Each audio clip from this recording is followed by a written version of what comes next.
Welcome to Coffee in Christ. He's Ron, I'm Joshua, and you are loved by God. We haven't done a video in a while, but we've had a lot going on here, haven't we? Yeah, we have, but it's about time we did this again. Absolutely. We had a great Vacation Bible School, and one of my favorite songs from Vacation Bible School is I've Got the Joy Way Down in My Heart. Oh, yeah. I love seeing those kids going through the motions, and they have those smiles on their faces. You can just tell that they have that joy. That's what we want to talk about today, is God's promise of joy.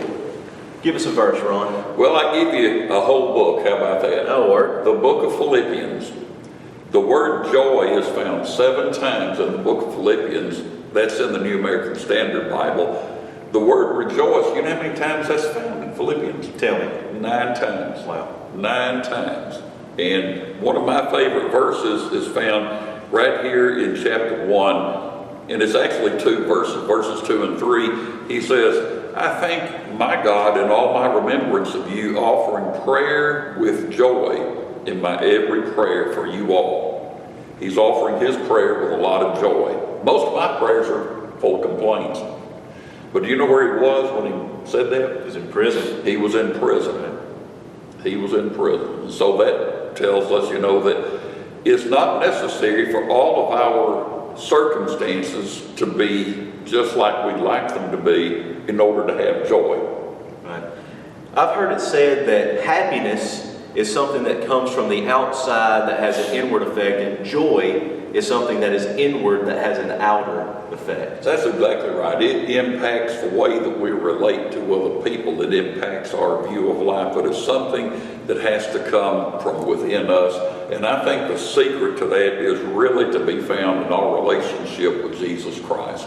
There are 2 verses in particular in the book of Philippians. One is in the 3rd chapter, where he says in verse 1, finally, my brethren, rejoice in the Lord. And then in chapter 4 and verse 4, he says practically the same thing when he writes, rejoice in the Lord always. Again, I will say, rejoice. We rejoice in the Lord because of our relationship with Jesus Christ.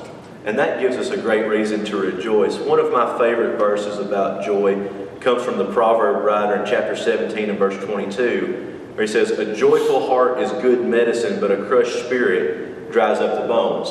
Yeah. How much better is our life when we can say we have joy? Oh, it is indescribable. It is indescribable. And what that means is that we understand we have a relationship with God through Jesus Christ. We're not consumed with guilt. We're not consumed with worry. And because we have this great sense of joy, we live lives that are abundant. I think it's really important, too, to know where joy does not come from. A lot of people in our world are trying to find joy in the wrong places. They try to find joy in relationships they don't need, or alcohol, drugs, things like that. And that may give you temporary happiness, but it will not give you joy. And in the end, those things are destructive. They are. They're destructive of our peace of mind or well-being, and you can't find joy like that. But there's a follow-up to what you have just said, this idea of looking for joy in the wrong place. That comes when we think we've got to find it from outer circumstances, things that do not come from within us. Think back to the book of Philippians. Where is Paul? He's in prison. How is that going to turn out? He doesn't really know. It could possibly end with his being executed. He's not a person who could say, I don't have an enemy in the world, because he writes about some enemies that he had in that letter. And he's not always enjoying an abundance of wealth. There are times when he has very little, but he is always full of joy. He's not looking for it in the wrong place. It's not what you have physically, it's what you have in here with the Lord.